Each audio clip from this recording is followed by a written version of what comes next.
I'm at a loss for words where we're at in this country.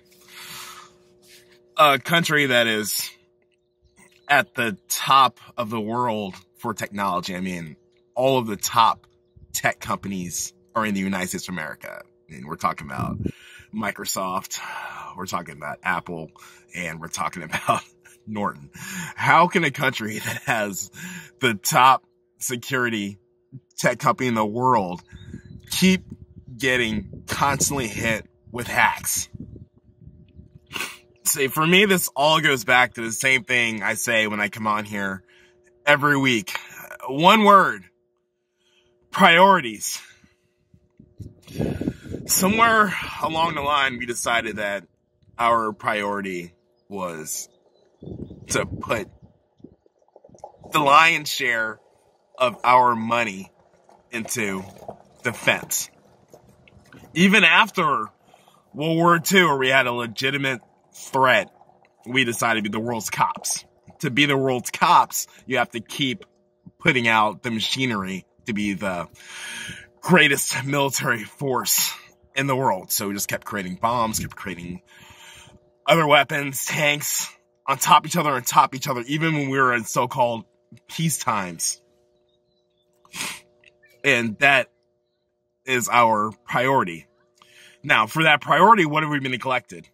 We neglected our infrastructure, and we neglected securing the things that we need the most.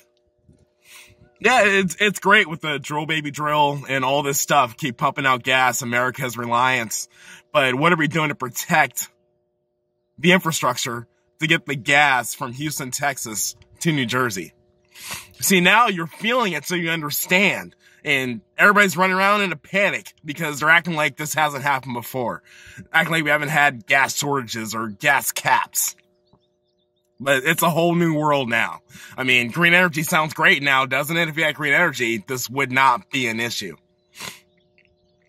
Folks, there's a reason why these men and women in Congress have been there for 10, 20, 30, 40 years. Because they get you all riled up on stuff that doesn't matter while everything that matters is crumbling. And what are we going to do about it? Pipeline's going to come back on. We're going to be fine. We can get our gas get down to maybe $2 instead of being $3 and possibly $5. And we're going to forget this ever happened. Until a bridge collapses. Until a dam collapses.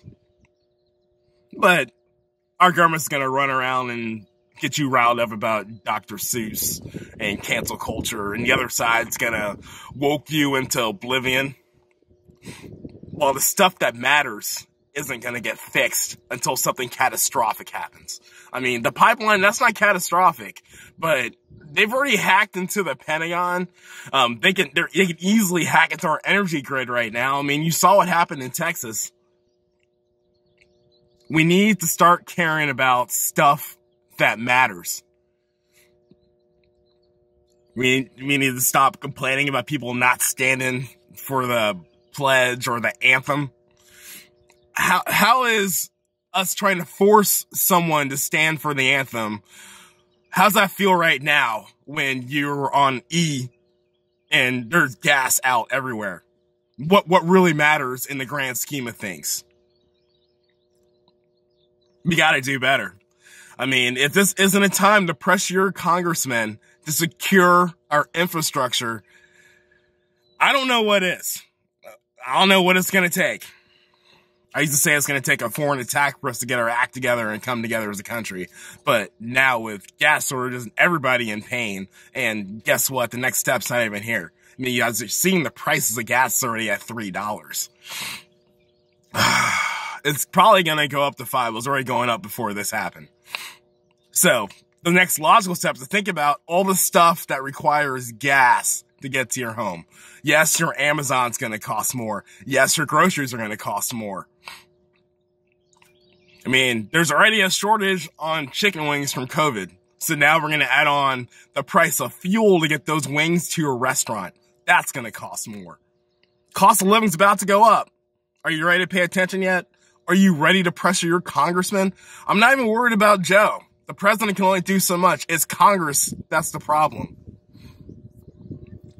I mean, I'm hoping everybody can see how sick of it I am and can understand where to pinpoint their anger. Because this is going to keep happening over and over again. I mean, it's the 21st century. Tech, that's where it's at.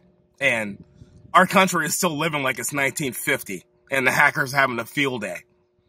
Yeah, they're not paying the ransom, so yeah, it's not going to our deficit, but the people on the ground are suffering for it. We can do better. I mean, we're going to be forced to do better one way or another, but we can do better right now because Congress isn't even talking about this or debating it. They could care less. They're worried about getting their next term in office. Secure the infrastructure. It's super simple, but the people aren't demanding it, so it's not going to happen. So my question to you, what are you going to do about it? It's going to run around and blame Joe Biden and say Trump would have fixed this in a couple days? He wouldn't have. I mean, our national defense was attacked by ransomware and nothing was fixed and nothing was ever talked about. So, this is America. My name is Cal Funny King. Thank you for attending my Jeep chat.